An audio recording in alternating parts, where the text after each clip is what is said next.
acouphène. Que veut dire acouphène? Acouphène, en grec ancien, veut dire entendre et apparaître. Un acouphène, c'est quoi? C'est des bruits parasites qui n'existent pas, mais que pourtant certaines personnes peuvent entendre. Ces bruits peuvent être perçus d'une seule oreille ou des deux à la fois. Ils peuvent être occasionnels, intermittents ou bien continus. Et c'est souvent dû à un problème du système nerveux. On peut donc dire que c'est des bruits que le cerveau déclenche lui-même. Et donc du coup, l'acouphène devient un handicap quand celui-ci est continu. Quels sont ces fameux bruits? Il y a plusieurs représentations de l'acouphène. On peut retrouver des sons comme par exemple des pulsations de cœur, des bonrissements, des bruissements, des chantements, des tintements, des bourdonnements et enfin des cliquetis. Il existe deux sortes d'acouphènes. Les acouphènes temporaires, qui sont là après une exposition trop forte à une musique, par exemple à une sortie de boîte. Ça va se répercuter sur notre sommeil, mais ça ne durera pas plus de quelques heures. Et on aura les acouphènes chroniques, qui eux joueront sur la santé de l'individu. L'individu va souffrir d'insomnie, il aura des problèmes de concentration, il pourra aussi avoir des grosses douleurs à la tête, mais tout ça va surtout lui permettre d'avoir une baisse de l'audition. Il y a 10 à 18% de la population qui sont atteints d'acouphènes et 30% sont des adultes. Il y a deux types d'acouphènes. L'acouphène objectif qui est très rare. Ça se traduit par plus régulièrement comme si on avait un flot de sang dans l'oreille. Mais on peut avoir aussi comme des sortes de clics qui vont arriver dans l'oreille aussi. L'acouphène est audible par le médecin et donc peut être traité plus facilement. Il existe aussi l'acouphène subjectif.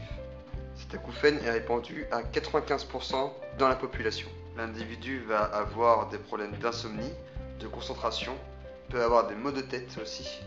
Le son par contre est audible que par l'individu lui-même et pas par le médecin ou toute autre personne. Les causes sont très mal répandues et du coup il est plus difficile de traiter cela. Donc on peut juste améliorer la qualité de vie de la personne. Quelles sont les personnes les plus à risque par rapport à l'apparition d'un acouphène?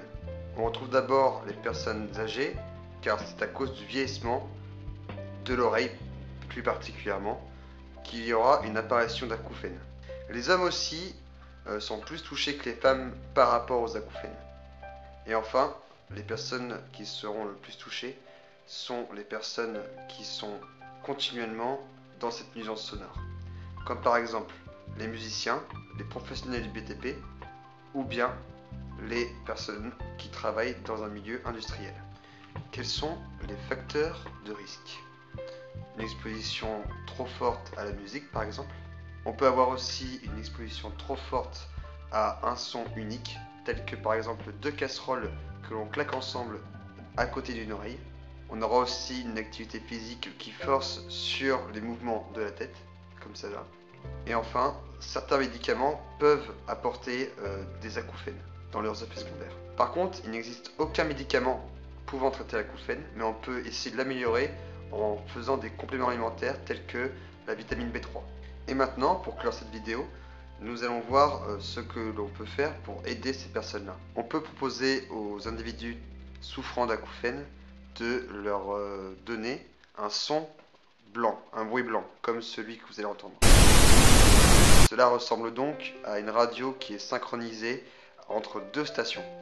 Si on le met à faible volume, cela peut compenser la gêne qu'occasionne l'acouphène. Les médecins préconisent aussi de ne pas être dans un environnement où il n'y a aucun bruit. C'est pour cela que par exemple quand vous êtes chez vous, vous devez mettre une télé à faible volume ou bien de la musique d'ambiance. Cette vidéo est à présent terminée. Si vous avez aimé cette vidéo, vous pouvez me mettre un commentaire, me mettre un petit pouce bleu, de vous abonner et de mettre la cloche. Et je vous dis donc à bientôt.